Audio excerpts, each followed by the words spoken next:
Happy booktube, Nikki here. My shirt has a cape.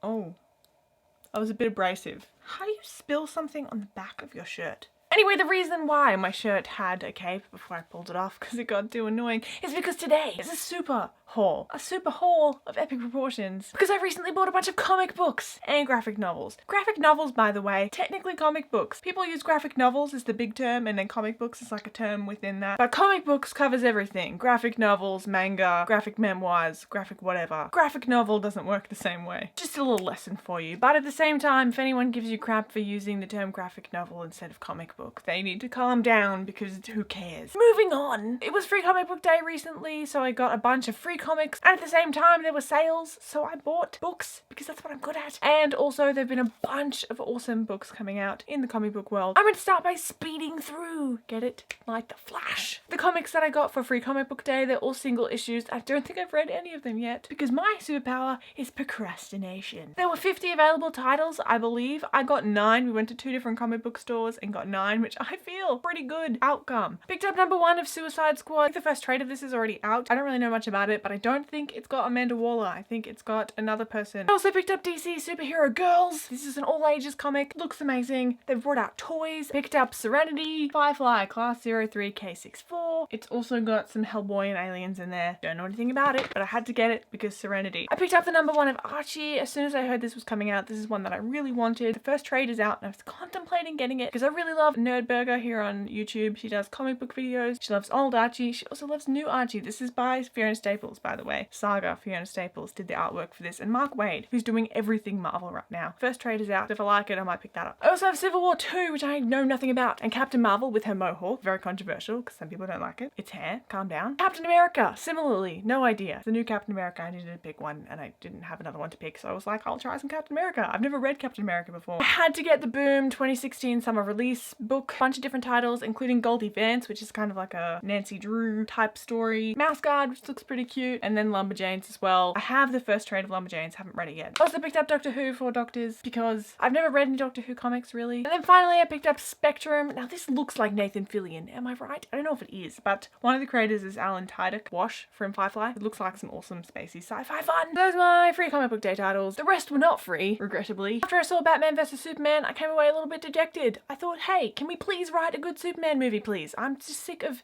Superman being lame man. Lame face man who comes away sad and sappy and lame. You can have a hero with a heart of gold and still have a good movie. So I really wanted to find something that was current and Superman and not lame. And I actually heard really good things about Superman New 52 and I hadn't checked it out yet. And I've checked out a few of the New 52s. I didn't like Wonder Woman, didn't like Batwoman. I did like the first Justice League trade. So I decided to try out Superman. This is called What Price Tomorrow by George Perez, Jesus Marino and Nicholas Scott. I've met Nicholas Scott. I used to have a print of hers, which was awesome, but I haven't actually got any of her comics. I didn't need another origin story, so I didn't want one of those, but this is kind of like a take on the Messiah versus Menace type thing they kind of tried to do in the movie. It's supposed to be a fresh take on Superman, so I thought I'd check it out. I don't know how it's gonna go. Let's hope it's good. I'm pretty excited about these bright colours, red and blues and stuff. I feel like that is the Superman that we all need right now. Speaking of Batman, I picked up Batman Earth 1 Volume 2. This was on sale and I needed it. This is by Jeff Johns, Gary Frank, John Sybil and Brad Anderson. I really enjoyed the first Earth 1. I like the Superman Earth 1s as well. I haven't picked up Wonder Woman Earth 1, which just came out because I've heard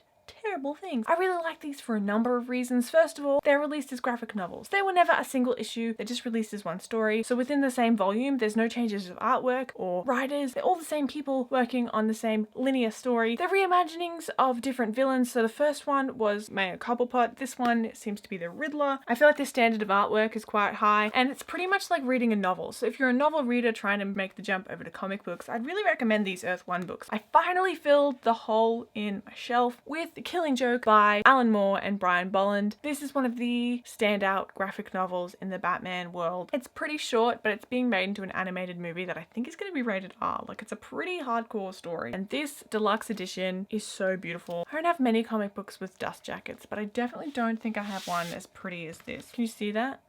Oh, look at it. It's so pretty. And then at the back,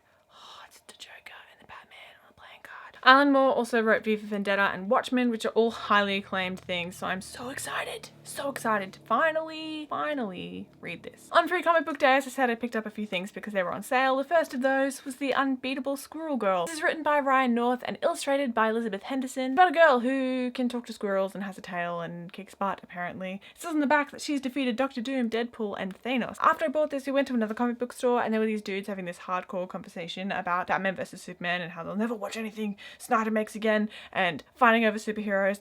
5 people like joined in this conversation, all dudes, all like hardcore knowledge of comics being displayed here. And then suddenly one of them, like, I don't know how it came up, but one of them was like, you know what? I'm sick of dark stuff. We should just have a Squirrel Girl movie. And all of them were like, yes, Squirrel Girl is amazing. She is so good.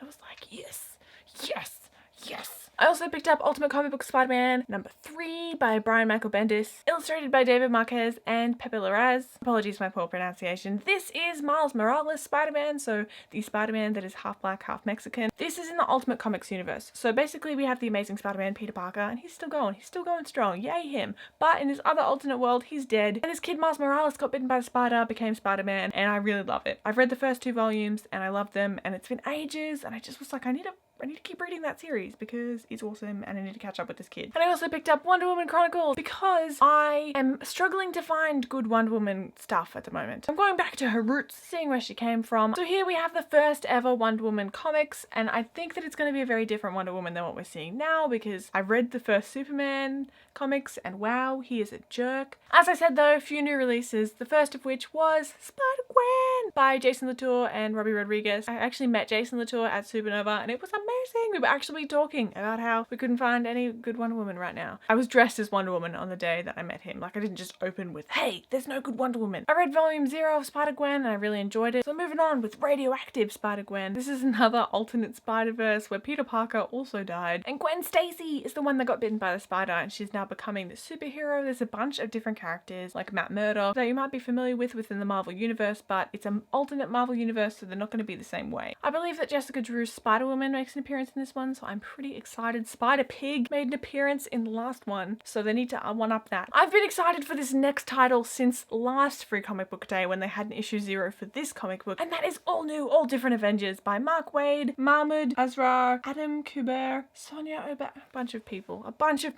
I'm pretty sure I just slaughtered all of those names, my bad. It's called The Magnificent Seven. We all know the Avengers, they've been in the movies and stuff, but these are all new, all different Avengers, okay? Just like it says in the title. So we have Sam Wilson as Captain America, we have the female Thor, we have somebody in this Iron Man suit. I don't know who it is, don't tell me if you know. We have Nova, who I know 0 about. We have Vision, who is familiar. We do know him. I think it's the same Vision. I don't know. And I'm so excited about these last 2. We have Miles Morales, right? Just talking about him, just talking about how much I love him. Well, he's here too. Yay. And a lot of people will probably recognize this one. Kamala, Ms. Marvel, in the Avengers. Boom. This one I'm pretty pumped about as well. I wasn't going to pick it up. But then Kaz from Nerdbagger, who you should totally follow by the way, just sold it to me because she said it was so good. And that is I Hate Fairyland by Scotty Young. And this is his story of a girl named Gert who looks like a 6-year-old but is no longer a 6-year-old. She fell into Fairyland and she's been stuck there ever since. And now she's like, I don't know, like a 40-year-old woman stuck in a 6-year-old's body. She really hates Fairyland and wants to go home. This actually has a mature rating despite its bright and fluffy appearance because as you can see, she likes to hack up Fairyland with an axe. Just look at how freaking bright this looks. Speaking of Scotty Young, now this is not technically a graphic novel or a comic book, but I got a Standee Punch-Out book of Scotty Young's. We have Captain America and Iron Man, Star-Lord and Groot, Spider-Gwen and Spider-Man, Captain Marvel. Is that not the most intensely cute thing that you've seen ever? I'm Team Cap, by the way. These are all the comics that I bought recently. Let me know in the comments below if you went to Free Comic Book Day and if you were Team Cap or Team Iron Man. I'm Team Cap. I'm gonna go reenact Civil War now. You're wrong. No, you are. Grr. But I will see you next time. In the meantime, go check out my last wrap up. It was incredibly late, so if you missed it, it's not your fault. I don't blame you. And suddenly, the whole audience breathed a sigh of relief because Marvel hadn't done something dumb and Spider-Man was okay. Yay. Do we all approve of Spider-Man?